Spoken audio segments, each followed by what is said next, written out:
so this is going to be my week 28 pregnancy vlog. Ella likes to get in front of the camera and just like watch herself do things. So anyway, she might be here for a little bit. As far as week 28 goes, it's been a challenging week because I haven't gotten any sleep this week. Like since Sunday when I turned 28 weeks. I was rolling and tossing and turning, and like last night was the first night that I actually like fell asleep and stayed asleep, and then I woke up like one time. But then starting like last Sunday, I was waking up, and I was waking up like 3 times during the night. So I don't know, it's probably just getting me ready for when Hannah comes, of course. I mean, that's just like your natural body thing or whatever. And then I was having like really bad heartburn Wednesday and Thursday. No, Thursday and Friday. I'm sorry. Thursday and Friday I was having like really bad heartburn, and I didn't really want to take anything. 'Cause like I'm not one for taking things anyways, but I hate Tums, and I got some Tums smoothies last night at Walmart. So if it does like, you know, come back, I can use those, but I don't really like Tums. I hate like chewing them up. They make me so nauseous just to even chew them up. It's disgusting. Ugh. So they used to make Tums or something that it was like chews or something, and they made those like a couple years ago, and they don't have them anymore because I went back to the store to look for them. Usually I'm on Prilosec or Prevacid on a daily basis, and I've been on those for I don't know how many years. I stopped taking them when I got pregnant with Ella, and then after that I didn't need them anymore. Then when my gallbladder acted up, I needed them again. So I've been taking those from the time I got my gallbladder out until I got pregnant with Hannah, and so I kind of missed my Prevacid, Prilosec. I know I can take Zantac, but I don't know, Zantac just doesn't really work. So anyways, I'm just gonna deal with heartburn and just do it that way, because I don't really like chewing Tums, but if it gets too bad, I'll chew some Tums. But yeah, I had heartburn for like 2 days straight, and then I would get it about a week ago, I guess. I got it at nighttime, and that was horrible, having heartburn and indigestion at nighttime. And I think that's really all for symptom-wise goes. I still even have acne that I break out every so often on my chin and whatnot. So and I'm trying to think of other things that I have experienced this week. I don't think there's any more, just insomnia and heartburn, indigestion, those kind of things. I think that's really it. And just being kind of tired, sluggish, but that's just me every day because I get up. I have to be at work at 5:30, between 5:30 and 6 usually, so I'm just sluggish because it's like I want to stay awake at night and I won't go to sleep. Like I cannot wind my body down to go to sleep. And then of course I wake up like every 2 hours, just like wide awake, and I'm like, oh, is it time to get up? And then I fall back asleep. So at least I can fall back asleep. That's one good thing. So anyways. But we did buy one little baby buy this week, and that was this little dress I found last night at Walmart. This is a St. Patrick's Day dress. Really cute. It says luckiest girl ever. We got this at Walmart. And it was originally $7 and it was on clearance for $3. So I don't know if she'll actually be able to fit it. It's a 6 to 9 month, and if she grows like Ella, she'll be in this size when March comes around next year. So if she doesn't, she probably won't be able to wear it. But I figure it's only $3 and doesn't really matter anyways. I finally got my classes set up. I'm going to be taking a breastfeeding class in about a week from tomorrow, a week from Sunday. I'm going to be taking the breastfeeding class. They also give you like a book, The Art of Breastfeeding, I think is what it's called. It's a highly recommended book. So I'm really like going to the class because I want to refresh myself. Plus I want that book. So I have my refresher class, my labor refresher class or whatever it's called. That's May the 19th, and I'm doing that on a Saturday from like 3 to 6 or something like that. So, and it's with the same childbirth educator person as my other one is. So I decided not to do hospital classes this time because I wasn't very impressed with them last time. The labor and delivery class was okay, like the Lamaze class was okay, but I really didn't like the breastfeeding class they had to offer my hospital. I remember it was only $10 to take, and we lost an hour because it was supposed to be some kind of guest speaker or something, and they never showed up. And so you got this teeny tiny little book that was like this thick, and I'm sorry, but breastfeeding is like this thick, you know, like it's a lot of information, and I'd rather, like, the class that I'm taking is from 1:30 until 5:30, so it's like a 4-hour class, and I think it's gonna really help me a whole lot. So because I wasn't very successful with breastfeeding Ella. She had a good latch and everything, but then she got nipple confusion, so I'm kind of torn between whether I want to take a pacifier to the hospital or not, because the hospital that I'll be delivering at uses the same pacifiers as what we like, which is the Nook one. They usually most of the hospitals will use like those Soothy ones, but I like the Nook ones personally, so I don't know, I might bring one for just in case, because Ella really loved her pacifier, but I really don't want to give her a pacifier so early on in the game. I don't want to like get her nipple confused. And then the other thing I was going to talk about was my birth plan. I'm kind of trying to finalize that. I went to go look at it last night and realized that I don't have Microsoft Word on my new computer. Microsoft Office Word, that is, Word Office, whatever it's called. I only have like WordPad and those kind of things, and it's like $150 for like the whole like Microsoft Office or whatever, and I don't want to spend $150 on that when I don't ever use it. So I'm really upset because my birth plan is totally destroyed on WordPad. My husband's going to try to open it up on a different computer, so that maybe we can see if that one will open it up. But right now my birth plan is just like totally destroyed. I did like make a video last year. It was back in June. I think it was on my Inspire VBAC channel, which you can go there and see it. I have not done a lot of videos on that channel for like a year almost. It's just been really crazy, and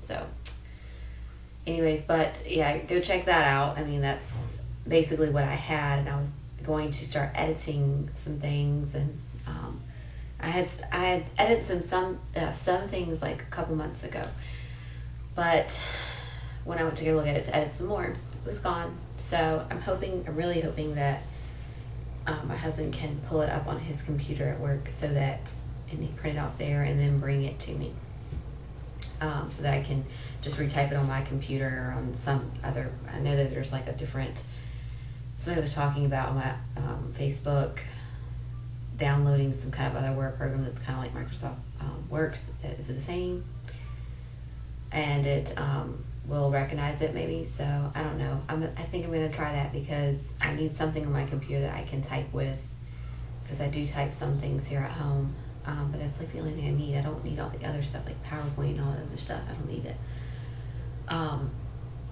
So anyways, I had my 28-week doctor's appointment this week, and I did the glucose tolerance test, and the orange, I picked the orange. Like, you can either pick fruit punch or orange. I'm not sure like how many other flavors there are out there, but it's pretty disgusting. The first sip I took, I thought I was gonna throw up, because I was, not because of the taste, I think it was just because I was so nervous about the test and so anxious just to get it over with. They usually take a timer and they put it beside you and they say you gotta drink this in 5 minutes. The lady was like really nice this time, and she didn't do that, and I was so happy because I was so nervous and I didn't need all that. And I drank it down in like 2 minutes anyways, because I was just thirsty and I needed something to drink. Because I fasted for it. It's not like a fasting test. You can have like toast or cottage cheese or something like that. Like, doesn't have like carbs and stuff, but bread turns into starch and turns into sugar. So I was like, I'm not putting anything in my mouth to skew the test from what it really is, what the real result is. And even like the day before, I took that test on Thursday, the day before, I was like, I'm not going to eat anything sweet. I'm not going to like overload myself on sweets, because then that might like sway the result too. So anyways, that's all I crave is sugar all the time. Sugar, sugar, sugar. So I haven't heard anything back, and I'm really glad, because maybe that means it's not positive and I won't have to come back, because usually, they call you within the day if your glucose is like 300. So anyways, my belly measurement, I have no idea what it was, because he didn't tell me what it was, but they said she was head down still, and her butt was here and her feet were here and her head was down here, of course. So that's reassuring that, she is, head down. I hope she doesn't like turn or anything in the next couple weeks. Just stay head down, Anna. With Ella, that it was the same. Like at 20 weeks, Ella was head down, and she stayed like that for the rest of the time. With this one, when I went to a 20-week ultrasound, she was frank breech, and I was really nervous because I didn't know, if she's going to turn. I mean, it's so early, but anyway, she did turn, so that's good. And then they said he like reassured me about the glucose test, that I didn't look like someone who would have gestational diabetes. And the other thing, my appointment, I was 129 pounds, which when I weighed here, I was 126 and a half pounds or something like that. So their scales are like totally off, because I even weighed myself at the hospital. I work at the hospital, and I even weighed myself there, and I was 126 pounds. So I'm taking that as my result and not 129. And then like this morning, yesterday morning and this morning, I weighed 126. So I don't know what was up with that day, but I've had like different readings. Like they didn't use the same scale they usually use with me, because I wasn't seeing the same doctor, because my doctor's part-time, and I can never get an appointment with her when I need to get an appointment with her. So I end up going to see a different doctor, which that's fine, because I know that my doctor probably won't be there when I go into labor, and hopefully I'll just go to labor by myself. But I know that there'll be a different doctor, so I'm trying to see like all the different doctors, just to see like their points of view on everything. And I always get the question, like, just like the doctor asked me on Thursday, he's like, are you still trying? Are you still going for a VBAC? Have you changed your mind or anything like that? And I'm like, no, I've not changed my mind. And it's kind of like annoying when they ask those kind of questions, and I kind of, I don't know, I guess got short with him or whatever. But he was like, oh no, I'm like all for it. I'm all for you going for a VBAC. And he said that the healing time is less, or recovery time. And he says that usually like with second C-sections, they're a little more sore, because they have to go through scar tissue to get to the baby and the uterus of the baby and everything. So that was reassuring, like to know that there's at least, because I've seen 3 doctors there, and they're all on my side. They're all for me going for a VBAC, and I think most of those doctors in that office are all for VBACs. I mean, there's like 13 different doctors there. I'm not sure like if all of them go to the hospital, but I know at least 6 of them that do. So like half of them I know that they do, because I've seen them in the hospital with Ella, or either I've seen them in the hospital just walking around when I'm working. And I've seen them in pre-op where I work. So I know that they do surgeries there. I know that they do, labor and deliveries there. Because, like, usually if they're on call, like, they are doing surgeries, and they're also doing, like, on call for labor and delivery. Because we've had patients that have been, like, delayed because someone had to go, the doctor had to go to a C-section. And then I've also been, and this is, like, the last thing I have to say, and then I'll show you the belly. I've been reading Ida May's Guide to Childbirth. If you've not seen the cover, I guess I'll show up my next video, because it's in the other bedroom. But it's a really great book. The first part is just about, home births and births on their farm, Ida May's farm. And it talks about a lot of, it's basically a book about natural birth, and that's definitely what I want as a natural birth. However, I'm not opposed to having an epidural or having pain medicine. I'm not opposed to it, but I just don't really want it.